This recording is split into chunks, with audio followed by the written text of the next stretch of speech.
Obrigado, cara Ministra, por tirar o tempo de partilhar connosco aqui as visões do Conselho. Porém, permita-me ser um pouco mais crítico com os meus colegas, mas a visão que aqui foi partilhada colide totalmente com a audição que tivemos hoje de manhã e que claramente vários experts na matéria denotam várias falhas graves, não só no regulamento, que já é antiquíssimo, mas também nos Estados-membros. Portanto, há uma variação muito grande entre Estados-membros no cumprimento deste regulamento e deixa muitos critérios à descrição dos mesmos. E por isso, parece-me que a análise que foi feita aqui de um modo bastante superficial não corresponde à realidade no terreno.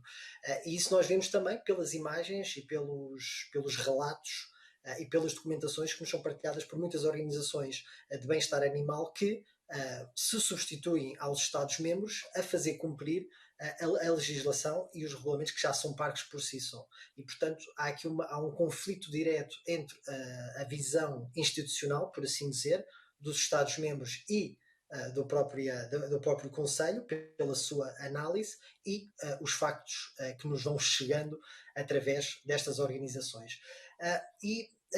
Gostava de perceber se realmente é uma prioridade que haja uma harmonização da legislação e dos regulamentos quando este regulamento for revisto para todos os Estados-membros e que haja um pressuposto de diminuição de exportação de animais vivos para países terceiros, porque o que parece é que a exposição da Ministra vai no sentido em que temos que manter tudo exatamente como está e apenas garantir que haja uma melhoria ligeira nas condições de bem-estar animal neste transporte.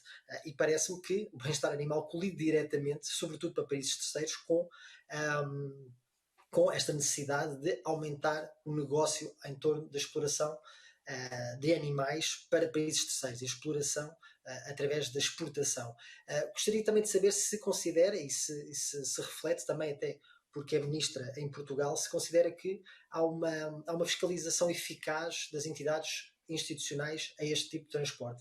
Nós vemos, por exemplo, em Portugal, na DGAV, consideramos que não tem os mecanismos, e vemos, através pelas fiscalizações que são tidas, não tem os mecanismos suficientes para fazer estas fiscalizações, então nós estamos a exponenciar um comércio que não tem a capacidade de garantir que ele é feito da melhor maneira. E aqui, mais uma vez, as organizações não governamentais substituem-se ao Estado, demonstrando que este comércio não está a ser feito como deveria ser feito, pelo menos considerando as regras mínimas de bem-estar animal.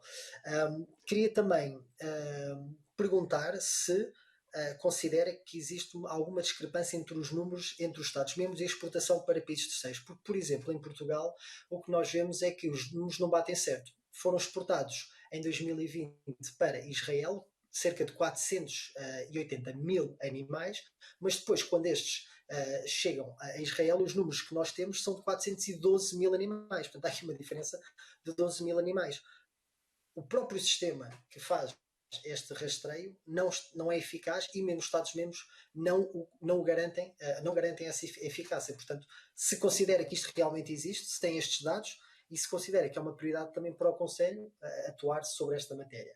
Depois, os acordos bilaterais, e foi algo que eu não ouvi falar também da Ministra, também são da competência dos Estados-membros e demonstram que não há uma própria consideração numa melhoria da legislação de bem-estar animal quando apenas cumprem os requisitos mínimos fitossanitários. Isto porque, por exemplo, Portugal, mais uma vez dando o exemplo do nosso país, tem canais abertos de exportação para o Egito e neste país é permitido e possível que se corte tendões e se segue animais como métodos de imobilização antes de serem mortos. Isto para nós é totalmente inaceitável. Portanto, parece-nos que tem que haver aqui uma clara vontade de mudar o modo como se fazem acordos bilaterais. Gostaria de saber a sua opinião sobre isto. E por fim, e terminando, dizer-lhe que deve ter recebido no dia 28 de janeiro uma carta de membros desta comissão a solicitar que mandatasse a Comissão Europeia